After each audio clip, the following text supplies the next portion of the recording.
श्री गणेशाय नमः। हे भगवान, आपकी जय हो। आप नरहरि के पुत्रों के पालन करता हैं। आप नरहरि स्वरूप कामदेव के भी जनक हैं।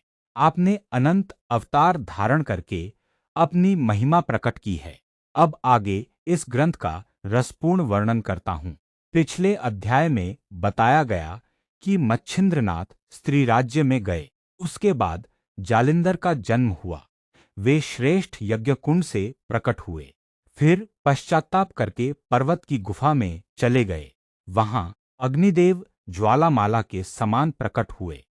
उन्होंने अत्यंत स्नेहपूर्वक उसे अपनी गोद में लिया और उसी समय उसके जन्म की कथा सुनाई। हे श्रोताओं, इतनी कथा पूर्व अध्याय में समाप्त हुई थी। अब आगे सावधानी पूर्वक सुनिए।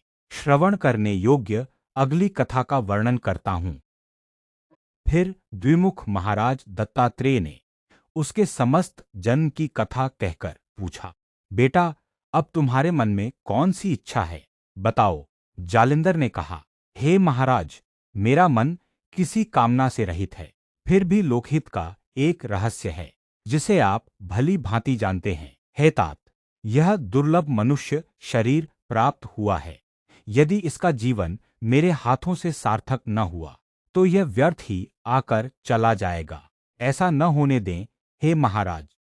जैसे जल से भरा हुआ घड़ा जहां भी जाता है वहां की मलिनता धो देता है, परंतु यदि उसका उपयोग ही न हो तो उसका कोई महत्व नहीं रहता।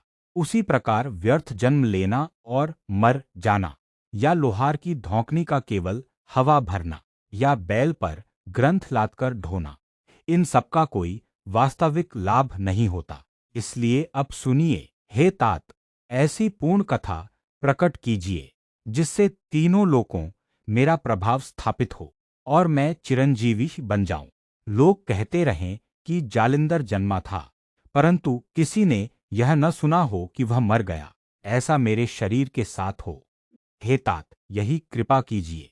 यह सुनकर अग्निदेव ने सिर हिलाकर प्रसन्नता प्रकट की। वे बोले, वत्स, तुम्हारा ज्ञान धन्य है। यह तुम्हारी आयु के अनुरूप नहीं, उससे कहीं अधिक महान है। तब वे द्विमुख भगवान दत्तात्रेय जालिंदर को अपने कंधे पर बैठाकर अनसुया के पुत्र भगवान दत्तात्रेय के स्थान पर शीघ्र ही पहुंच गए। उन्हें देखकर अत्रिनंदन भगवान दत्तात्रेय अत्यंत प्रसन्न हुए। वे आगे बढ़े और अग्निदेव को प्रेमपूर्वक आलिंगन किया। उन्होंने कहा, हे महाराज, आप मेरे आराध्य देव हैं। आप सूर्य के समान तेजस्वी हैं। ऐसी कौन सी इच्छा आपके मन में उत्पन्न हुई जिसके कारण आप यहाँ जालिंदर को लेकर आए हैं? क्या मेरी जैसी आलसी भूमि पर गंगाजी का पवित्र प्रवाह आ पहुंचा है, या भूखी गाय स्वयं चलकर अपने बछड़े को दूध पिलाने आई है, या फिर घोर अंधकार में स्वयं सूर्य दीपक बनकर आ गया है, या मृत्यु के वश में पड़े हुए को स्वयं अमृत पिलाने का आग्रह किया जा रहा है। उसी प्रकार आज यहाँ यह अद्भुत घटना हुई है। गंगाजी स्वयं इस स्थान पर आई हैं। ऐसा कहकर वे अग्निदेव के पास बैठ गए और उनका कुशल क्षेम पूछने लगे। फिर भगवान दत्तात्रेय ने पूछा, हे महाराज, यह बालक किसका पुत्र है? अग्निदेव ने उत्तर दिया, यह भगवान शिव के शरीर से उत्पन्न कामदेव के तेज का पुत्र है। भगवान शिव के शरीर से उत्पन्न कामदेव अत्यंत श्रेष्ठ था। उसे मैंने भस्म कर दिया था, यह बात सब जानते हैं, किंतु उसका श्रेष्ठ तेज मैंने अपने उदर में सुरक्षित रखा था, जो आज तक सुरक्षित रहा। बाद में उस दिव्य तेज को महान यज्ञकुंड में प्रकट करके इस बालक का शरीर प्रकट हुआ। इसलिए हे महाराज, अब यह आपका ही पुत्र है, अतः इस पर अपनी कृपा और अनुग्रह कीजिए। इसे संसार में सनात और महान बनाइए। यह शिव की इच्छा से चिरंजीवी हो और इसे कभी मृत्यु प्राप्त न हो। कामदेव का दिव्य वीर्य मेरे उदर में सुरक्षित रहा और उसी से इसका जन्म हुआ। इसलिए दोनों पक्षों से यह श्रेष्ठ है। यह सदा चिरंजीवी रहे।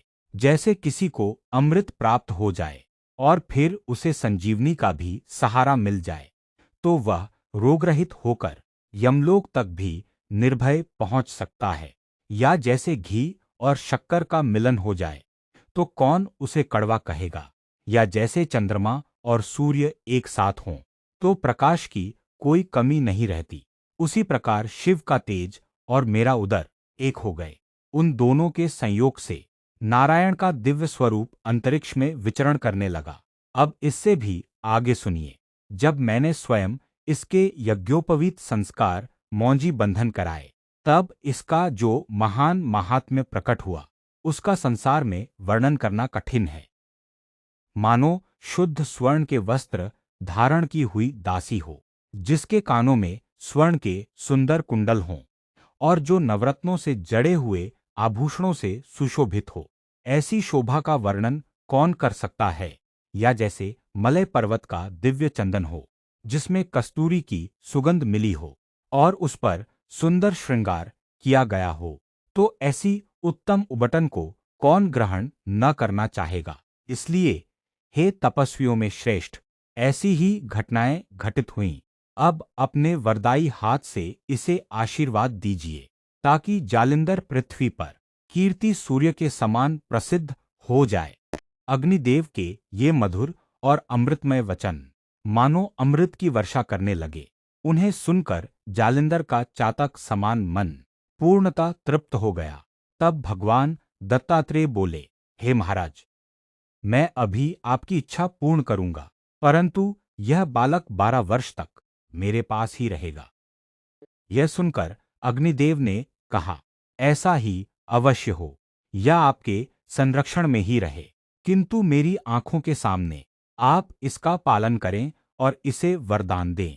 तब अत्रिनंदन भगवान दत्तात्रेय ने उस रत्न स्वरूप जालिंदर को अपनी गोद में लेकर समस्त विद्याओं का उपदेश देना आरंभ किया और उसके सभी संशयों का नाश कर दिया। देखो, गुरु कृपा का कितना अद्भुत प्रभाव है।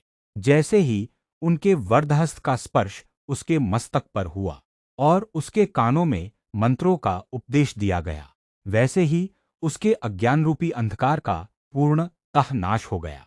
जब मंत्रों के अक्षर मेघों के समान उसके कानों में पूर्ण रूप से प्रविष्ट हुए, तब उसकी बुद्धि रूपी भूमि में ब्रह्म ज्ञान की अद्भुत फसल लहलहाने लगी।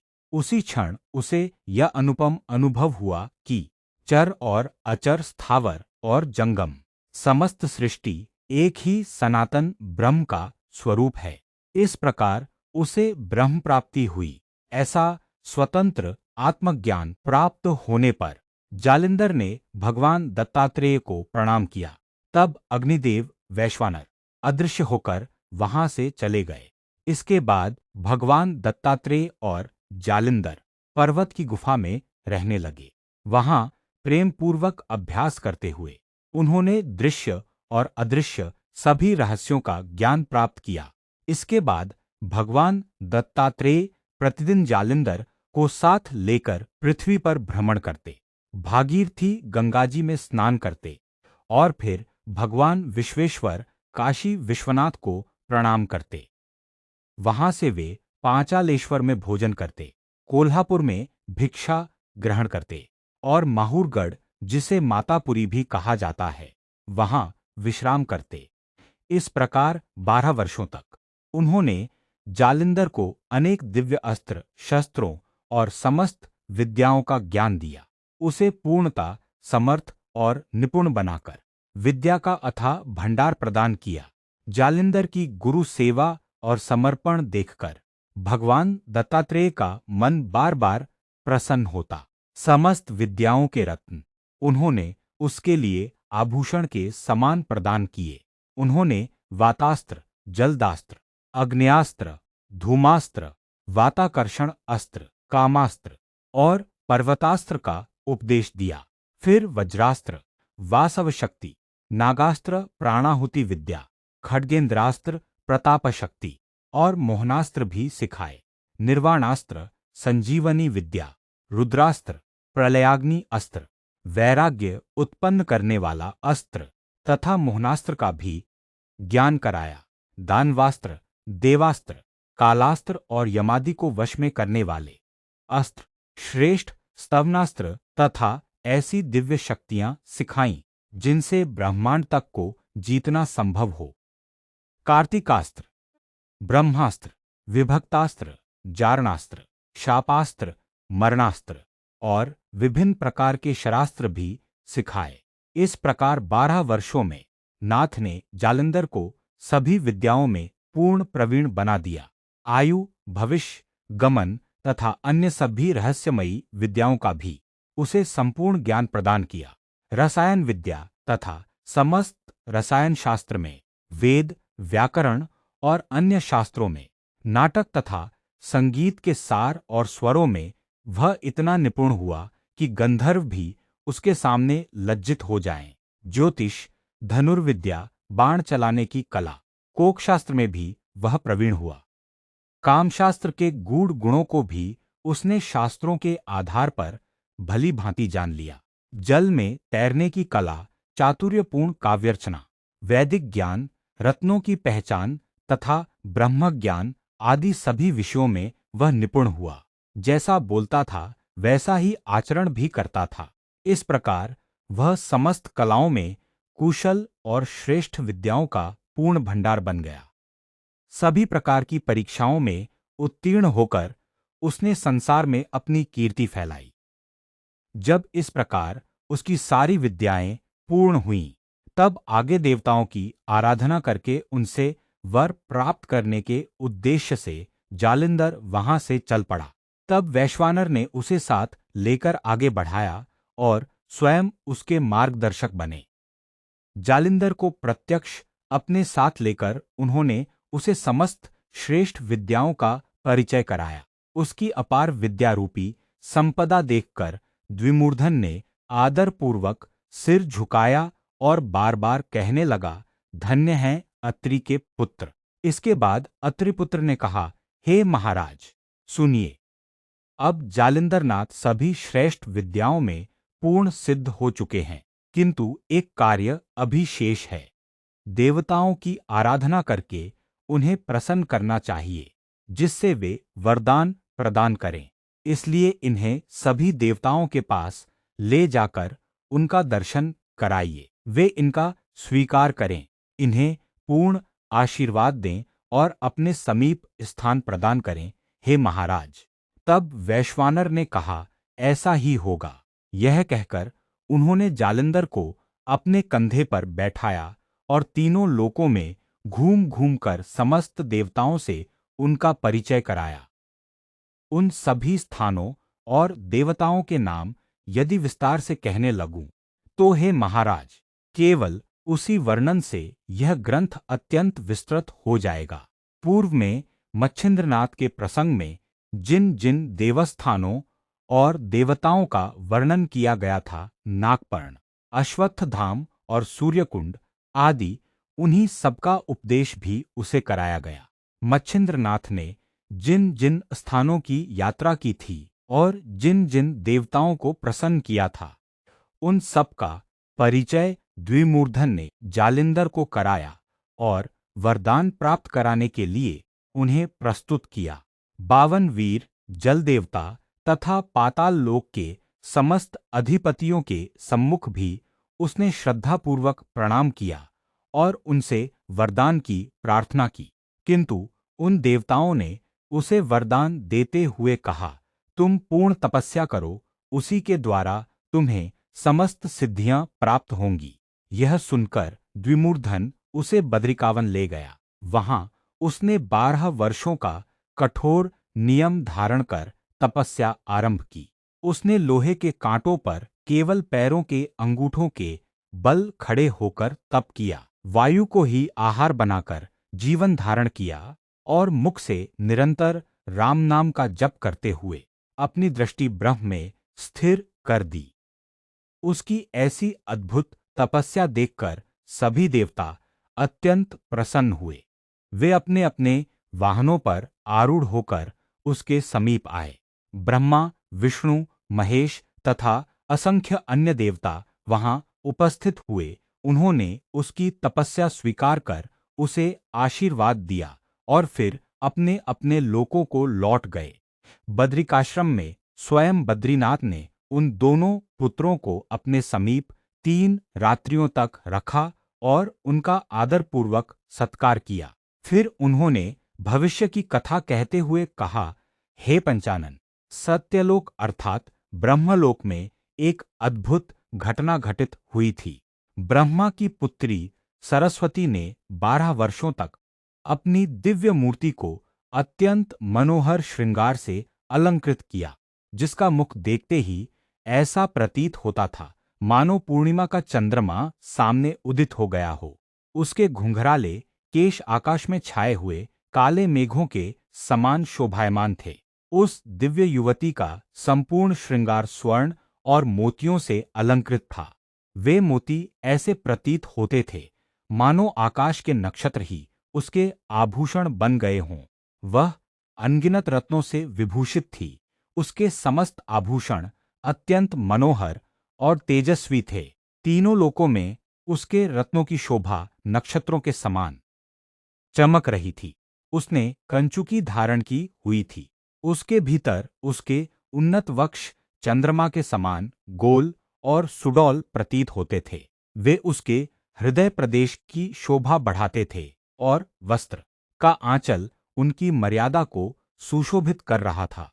उसकी कटी अत्यंत सुडौल थी। उसकी जांघें केले के स्तंभ के समान सुंदर थी। उसकी पिंडलियां और चरण अत्यंत सम एवं आकर्षक थे। उसकी चाल गजराजनी हथिनी के समान गंभीर और मनोहर थी। उस ब्रह्मकन्या का ऐसा अनुपम रूप देखकर ब्रह्माजी के मन में सहज ही कामभाव उत्पन्न हो गया।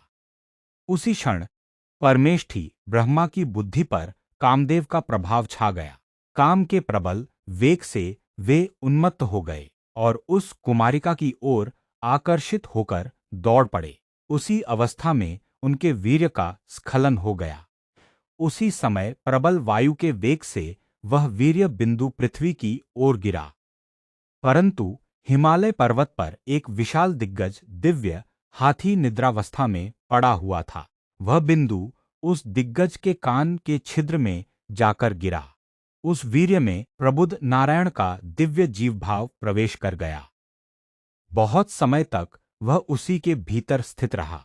युगों के समान दीर्घ काल बीत गया। दिव्य लोकों के ऐसे महान जीवों को मृत्यु नहीं होती, वे चिरंजीवी होते हैं। 8 दिशाओं में 8 महान दिग्गज स्थित हैं।